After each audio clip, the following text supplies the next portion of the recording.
السلام عليكم. اليوم إن شاء الله غادي نحضّر معاكم هاد الحلوة ديال التمر اللي إن شاء الله إلا جرّبتوا الطريقة اللي غادي نشارك معاكم ما غاديش تبقى تخطاكم. كيف ما كتلاحظوا كتجي هشيشة وكتذوب في الفم ورائعة جدًا. أنا هاد الحلوة هادي من الحلويات المفضلة عندي، ديما كنديرها وإن شاء الله حتى نتوما إلا جرّبتوها ما غاديش تبقى تخطاكم. غادي نخدموها بالتمر اللي غادي نصايبو هكذا بيدينا، ما غاديش نشريو التمر جاهز.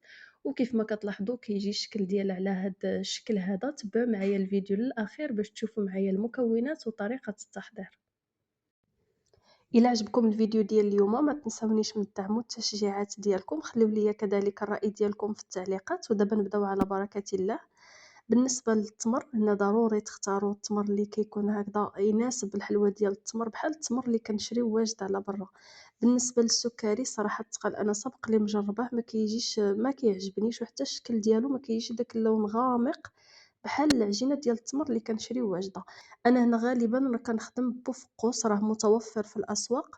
كناخدوه نغسلوه بسرعة هكا، كنمسحوه ونحيدولو العظم ديالو وكنفوروه. غير كتطلع فيه التفويرة ما تخليوهش يفور بزاف، غير كتطلع فيه التفويرة كتحسبولو أقل من 10 ديال الدقايق وتطفيو عليه، كتخليوه حتى كيدفى هكا واحد شوية. ومباشرة غادي ندوزو نطحنوه في الهاشوار، كنقسمو على جوج وكنطحن الطحنة الأولى والطحنة الثانية. هنا كطحنو كتخلطو هكذا باش داك الحبات ديال التمر اللي ما تطحنوش يتطحنوا، ومن بعد ما كيتطحنوا كتحصلوا على خليط اللي كيكون بحال هكا.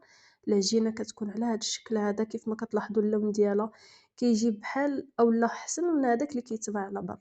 بالنسبة للكمية ديال التمر كتشري واحد 600 غرام حتى ل 650 غرام، باش غير كتحيدوا له النواة ديالو هكاك يلاه كتبقى لكم واحد 500 غرام ديال العجينة، لان هاد الوصفة هادي حنا كنحتاجوا ليها 500 غرام من العجينة ديال التمر. غادي نخليو هاد العجينة هادي حتى كتبرد مزيان. بالنسبة للمكونات اللي غادي نضيف له، عندي هنايا نص كاس ديال الكركاع، الكاس ديال العنبة غادي تعبروه هكذا، نص كاس ديال الكركاع، نص كاس ديال اللوز، وواحد نص كاس اولا اقل على حسب الرغبة ديالكم.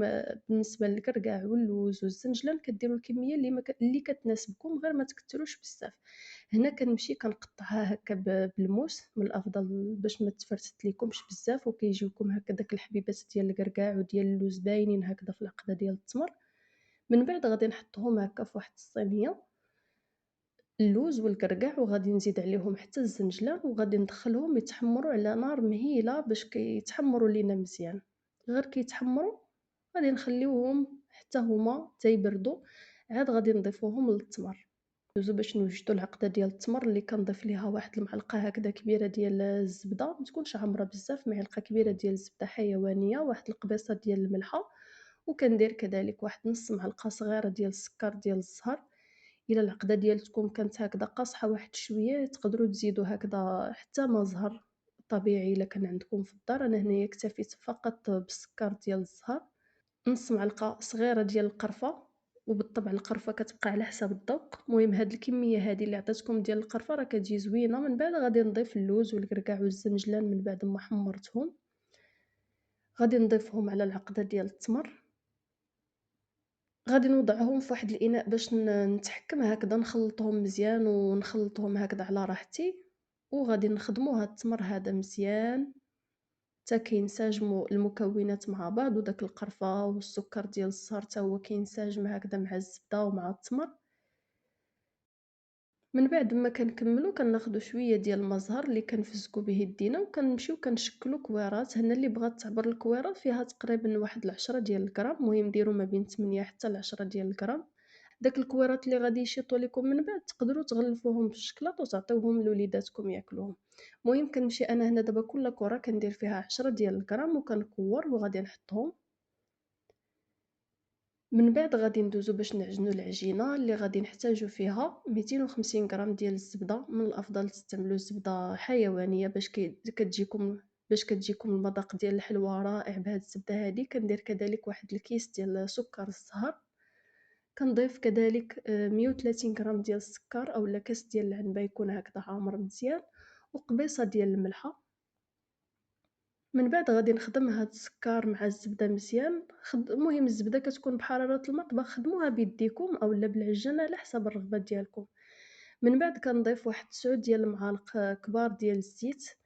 تقريبا واحد 60 مليلتر غادي نضيفهم لهاد الزبدة هادي، وغادي نخلي الخليط ديالي حتى كيتخدم مزيان ويكونوا العناصر مخدومين مع بعض. كنضيف ليهم حبة ديال البيض،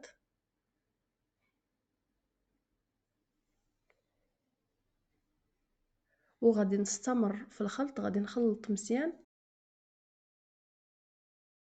غير كيتخلط لينا الخليط ديالنا مزيان، غادي نضيف علبة صغيرة ديال الياغورت طبيعي بدون سكر.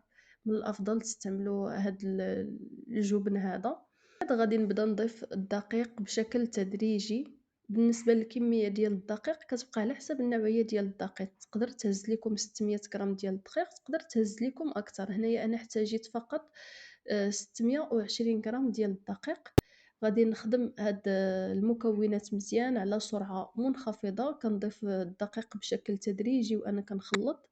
هنا قبل ما نضيف الكميه الكامله ديال الطحين غادي نكمل باليد ديالي باش نشوف واش العجينه ديالي صافي خدات هذاك القياس ديال الطحين اللي خاصه او لا مازال خاصني نزيدها شويه. غادي نجمع كيف ما كتلاحظوا صافي، وكنحصلوا على واحد العجينه اللي كتكون طريه، ما خاصهاش تكون قاصحه، وفي نفس الوقت ما تخففوهاش بزاف باش غير كترشموا الحلوه ديال التمر ديالكم كيبقى الشكل اللي كترشموه بها كيبقى مطبوع فيها. هنا غادي نوضعها في واحد البلاستيك لان ما غاديش نخدم بها دابا. الا كنتو غادي تخدموا بها دابا من الافضل مباشره تشكلوا هكذا الكويرات اللي بغيتو، داك الكويرات كديروهم في وسط البلاستيك وكتبقاو من بعد كتجبدوا الكويرات ديالكم من البلاستيك وتخدموا بهم. كنشكلوا كويرات اللي الوزن ديالهم 18 غرام حتى ل 19 غرام، ومن بعد كناخذوا المرشم ديال التمر هذا اللي راه متوفر في الاسواق، كتاخذوا الرشمه اللي كتعجبكم. كناخذوا العجينه ديالنا كنسرحوها بحال هكذا، كنوضع الحشوه في الوسط وانا كنخدم الا كان الصبع ديالي هكا مقيوس بالتمر كنحاول نمسحو هكذا باش كنبقى محافظه على داك اللون ديال العجينه باش ما نوسخهاش هكا بالتمر.